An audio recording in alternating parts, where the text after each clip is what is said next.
It is good to be with you. We are Elder and Sister McCormick, and we are with Elder and Sister George, our Utah area education finding specialists. They will be answering a few of our questions concerning ward visits. We will present the Georges with 3 questions about ward visits. The first question: how do I prepare prior to making ward visits? Hello, everybody. We hope you're doing really well today. We've been reviewing the ward visits reports, and man, there is some really great stuff happening in your zones as you find through visiting wards. Congratulations, everyone. Well done. This really excites us because visiting wards is one of our all-time favorite topics. Some of you have been asking, how do I prepare to visit a ward building? So thank you for that question, Sister McCormick. It is a great question, and we do have a few tips for you. First and foremost, and probably the most important tip I have, is to operate by the Spirit. Pray for the Spirit to attend when you go out and visit. We have found that when you pray to know where to go and follow the Spirit, the Lord will do amazing things regarding finding those in need of BYU pathway. Heaven will help you accomplish the Lord's work of ministering through education. He just needs you there in the building so he can pour out blessings and perform his miracles. Consider using the pathway, BYU pathway in 30-second statement. We found, you can find that in missionary services, but we have found that if you learn that and develop one for English Connect or develop your own, it doesn't have to be the same one in missionary services.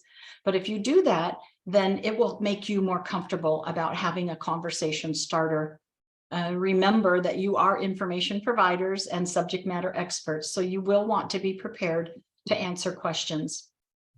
And the third tip on this particular question that I have is arrive early. Oh my gosh, you're probably so sick of hearing that. But if you do arrive early, great things really will happen as you get there. Elder George, what would you say on this topic? Yes, thank you. A great conversation starter with bishops is a copy of his ward members who are currently in pathway or who withdrew for whatever reason. If you're unsure how to prepare this document in PATH, ask your district leader or zone leader. Another thing, prepare and bring plenty of handouts with your contact info on it, such as, chapel posters. Oh, and those cute little quarter-page announcements. Also, bring leaders ministering through education document. This is a great document for leaders to explain how pathway can truly minister to the bishop's members of the ward. Now, all the handouts you'll need can be found in missionary services. And as always, your district leader, zone leader can help you if needed. Here's a fun example of why you want to prepare and bring plenty of handouts. On a return visit to a ward recently, the bishop saw us, and on the spot, he says, "Oh, great, you're here. We're just about to start ward council. Come in and tell us all about pathway." This is spontaneous. So we're sure glad we had lots of those leaders ministering through education documents with us that day. That's for sure. Now, if you need to find that you need to spend a little more time with the bishop, say 10 minutes, you can always schedule a 10-minute appointment with the bishop through the ward executive secretary and have that more in-depth conversation with him. Thanks so much for that good information.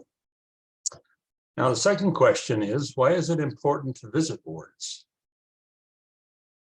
Well, I think it's important to visit wards because being in person allows you to build relationships, to meet ward members and leaders, and to answer their questions and to share the informational material you prepared and brought with you. Visiting a ward often leads to referrals, as well as keeping BYU pathway on the front burner. As you know, the church has lots of programs. Being there and present helps bring pathway to that front burner. The only thing that I would say about this, why is it important to visit? It's very important because it gives you an opportunity to talk about your mission and what you love about it. When missionaries testify of BYU pathway and tell stories of God's hand in his work, it really does touch hearts. I remember one time, again, returning to a ward, showing the value of that. And the bishop was so excited and happy to see us because he had lost our contact information. And he wanted us to talk to one of his members. So he excitedly invited us into his office and left to retrieve this returned missionary who was completely lost coming home from his mission. We had a wonderful conversation, and BYU Pathway rescued this young man. Well, and we add our testimony of the rescues that we have witnessed through BYU Pathway efforts also. The third question, what do we do when visiting wards? Okay, regarding this question, I'd like to share some ideas with you that we use when talking to bishops. The first one, seek out the bishop and ask if you can be door greeters and pass out that quarter-page announcement that you brought with you. This is one of my favorite things to do. Here are two more questions that you can ask the bishop.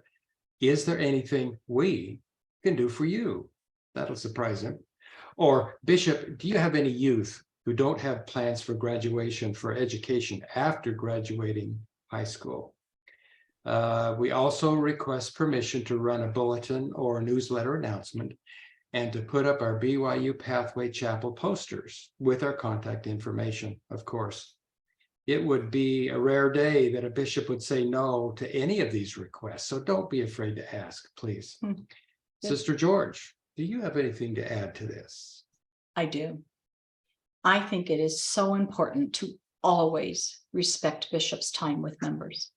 If a member is waiting for time with the bishop, never take time away from members. It may come across as overbearing. So instead, if you can see that the bishop is too busy to continue your conversation in the hallway or wherever, schedule that brief visit with the ward executive secretary for that quality conversation when he can really pay attention and be devoted to just your information. Bishops really do appreciate this. I testified to you about that. They have really expressed their appreciation when we allow their members to come first. When we walk into a ward building, we do three things right away. We smile, we shake hands, and we ask, have you heard about BYU Pathway? Truly, it is that simple. It's true that oftentimes when you walk into a building, the badge will do the initial talking for you. Members and leaders will be curious and ask you about your mission. So ask them, have you heard about BYU Pathway? Members also know who Elders Quorum and Relief Society presidents are. So ask someone to point them out and speak with them about the education needs in their ward. You can request an opportunity to make an announcement during the second hour about BYU Pathway, Pathway Connect, and English Connect as well. Now, this concludes our little video for this series. We hope that it's been helpful for you. I do want you to know that Elder George and I know that as you prepare and visit ward buildings, you will be inspired and you will have wonderful experiences with the leaders and members. We'd like to thank the McCormicks for their participation today. Until we meet again, have a great week. Thanks for tuning in. And not zoning out. Bye-bye. Bye-bye, folks.